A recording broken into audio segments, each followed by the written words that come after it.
básicos para hipertrofia, pero básicos entendiendo como esos 3 ejercicios que alguien ha dicho que para competición son los que tienen que utilizarse y la gente dice, si no haces básicos, no creces. Quiero tu punto de vista, pero antes de el tuyo, te voy a decir el mío, y el mío es que no existen básicos o que los básicos no tienen por qué ser esos 3 que nos han dicho. Y ahora quiero escuchar. Pues mi respuesta es eco de lo que acabas de decir ahora.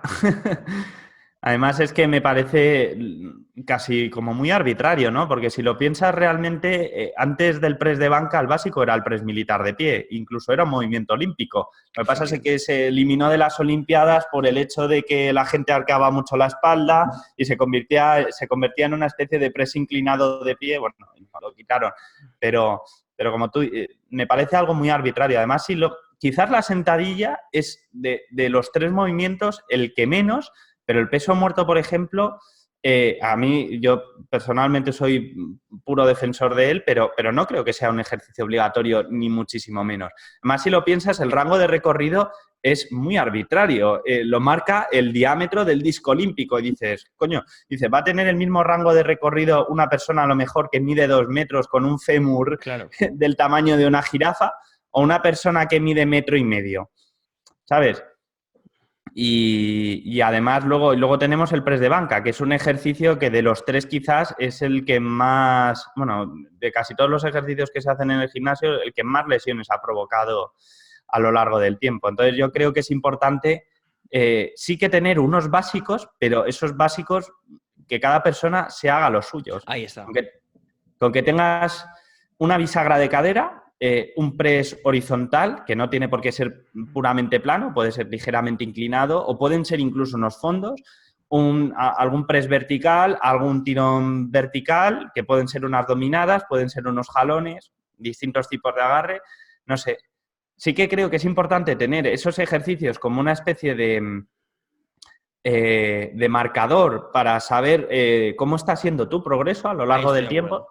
Tampoco es necesario estar haciendo todos esos el 100% del tiempo, pero sí la mayoría, y usarlos, como te decía, como herramienta para valorar el progreso. Y aparte de que sean ejercicios que se adecúen bien a ti, que te permitan progresar a lo largo del tiempo sin acumular lesiones ni molestias, que sean ejercicios que te gusten.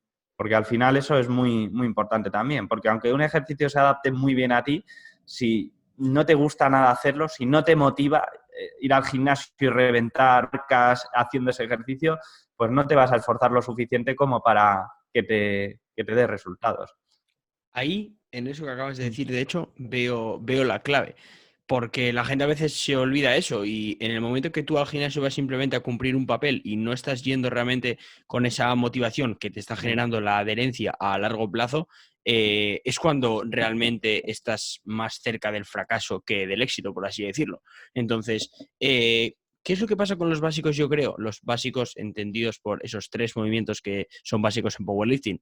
¿Qué es lo que pasa? Que yo sí que veo que son movimientos que, sobre todo, pues, yo en mi gimnasio veo a chavales y demás, que les motiva bastante el hecho de, oye, pues porque le gusta, por ejemplo, tirar un peso muerto, a mí también me gusta mucho tirar un peso muerto, y les motiva, entonces el hecho de motivar y generar adherencia van como que el entrenamiento es, ¡pah!, voy a tirar a peso muerto a muerte y luego todo lo que venga. Y si sale bien ese ejercicio, luego ya están motivados. Al final, si te das cuenta, esa motivación a largo plazo es lo que te va a hacer progresar. 100%. Sí, totalmente. Esa adherencia y luego además el hecho de mantenerte alejado de las lesiones. Si tienes esas 2 bases cubiertas, eres invencible. Lo único que tienes que dejar es que pasen los años y los resultados van a terminar llegando, seguro.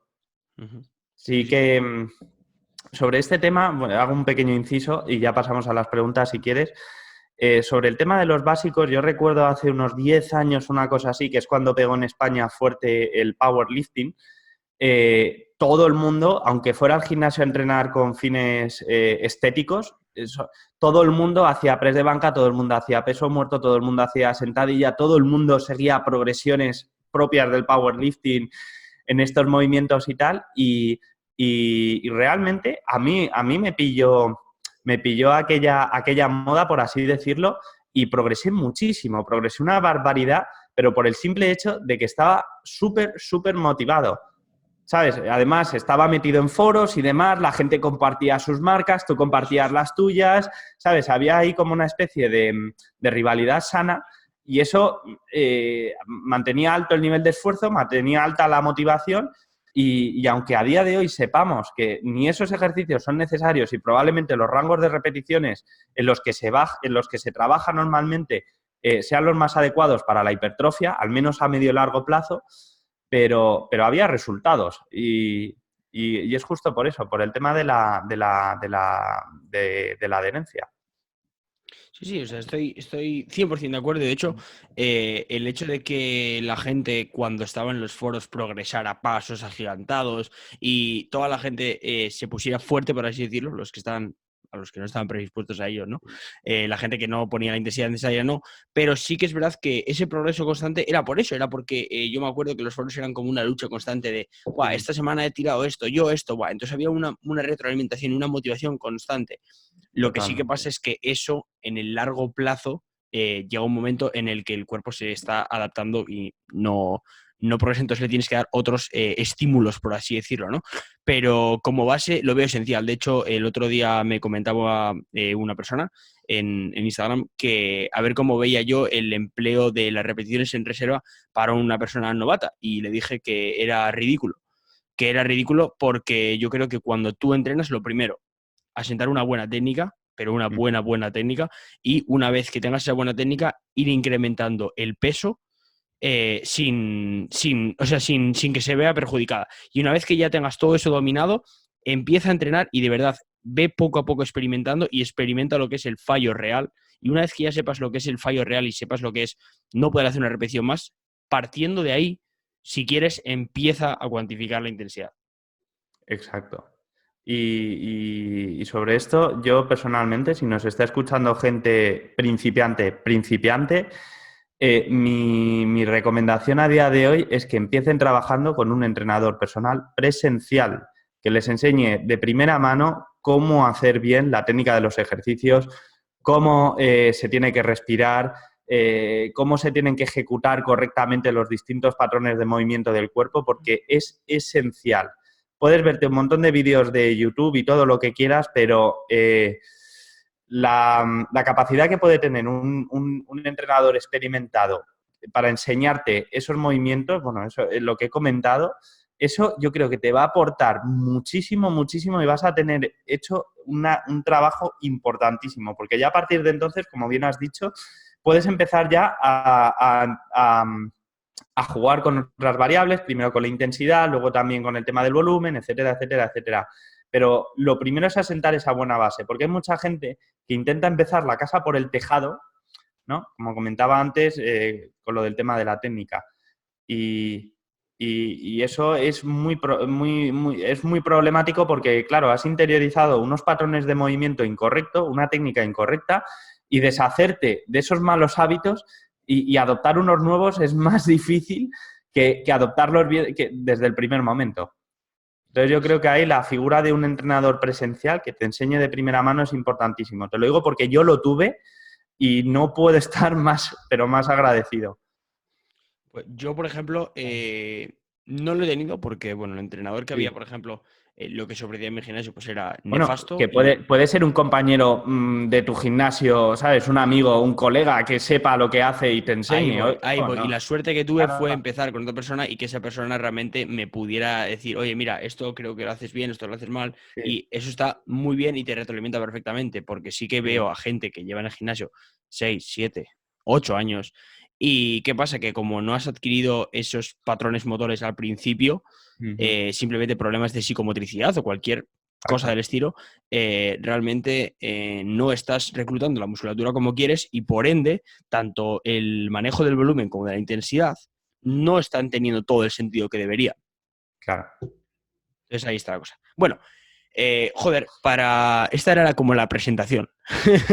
No sé, habremos hablado casi una hora. Vale, vamos a ir con las preguntas. Había algunas muy interesantes y otras como más así sencillas. Entonces, bueno, vamos a ir al azar. Sí. Em, bueno, aquí un chico nos dice, sencillo, desarrollar fuerza en adolescentes. ¿Es opinión? ¿Cómo hacerlo? Imagino que será opinión de cómo ves tú que un adolescente, vamos a decir que un adolescente será de 12 a 15, de 12 a 16, ¿cómo ves que entrene fuerza? Pues yo lo veo, lo veo muy bien y lo digo por experiencia propia, porque yo empecé a tocar pesas con 13 años y vamos, ni me quedé enano ni, ni nada por el estilo. Lo que sí que es importante es justo lo que comentábamos ahora del tema de asentar una buena base técnica. Quizás a esos primeros años yo me centraría sobre todo en eso. Y bueno, y luego ir poquito a poco progresando, pero tampoco a esa edad, el simple hecho de estar creciendo y además va a estar a punto, o si no lo está pegando ya al estirón, le va a hacer incrementar sus niveles de fuerza, pero vamos, de una manera descomunal. Entonces yo creo que lo más importante es, como decía antes, técnica a esa edad. Y vamos, sin entrenar fuerza, sin problema. De acuerdo, incluso lejos de lo que la gente puede pensar, esos mitos que había de que te ibas a quedar pequeño y cosas así, lejos de eso, si realmente no entrenas una intensidad excesivamente elevada, que en este caso sí que puede ser perjudicial el entrenar, por ejemplo, al fallo, sí que se ha visto, de verdad, o sea, eso no lo hagáis, pero yo creo que es el momento perfecto para empezar a tener ese contacto con el entrenamiento de fuerza y sobre todo potenciar la técnica al 100%. Y es que de hecho se ha conseguido ver en estudios eso que en adolescentes el entrenamiento de la fuerza, que una fuerza no tiene por qué ser un press de banca. Fuerza puede ser simplemente coger un balón medicinal, tirarlo para arriba y volver a cogerlo, ¿no? Esos de cara a adaptaciones futuras va a ser un puntazo de la leche. Entonces, yo creo que es algo muy a tener en cuenta y, de hecho, si hay alguien que tenga esa edad por aquí, le recomiendo encarecidamente a eso, pero sobre todo que se enfoque en mejorar la técnica. No hay más que ver a las personas que practican halterofilia. Justo estaba pensando en eso. Sus primeras competiciones de halterofilia son muy jóvenes, pero es que les ves que con 11 años ya tienen una técnica de un clean and jerk perfecta, que igual la hacen con un palo de escoba, pero la hacen perfecta. Y luego de cara a futuro es una ventaja increíble. Totalmente. Y además, si están practicando otros deportes, la transferencia que va a tener va a ser súper positiva. Estoy de acuerdo. Bien, nos comenta otro chico. Esta pregunta no sé... Bueno, no sé cuál es el contexto, pero pregunta, ¿cada cuánto es recomendable tomar maximales? Imagino que... Si no quieres perderte los siguientes episodios, suscríbete al podcast o sígueme en Instagram, Understatic. Puntúa el podcast para que esto siga creciendo.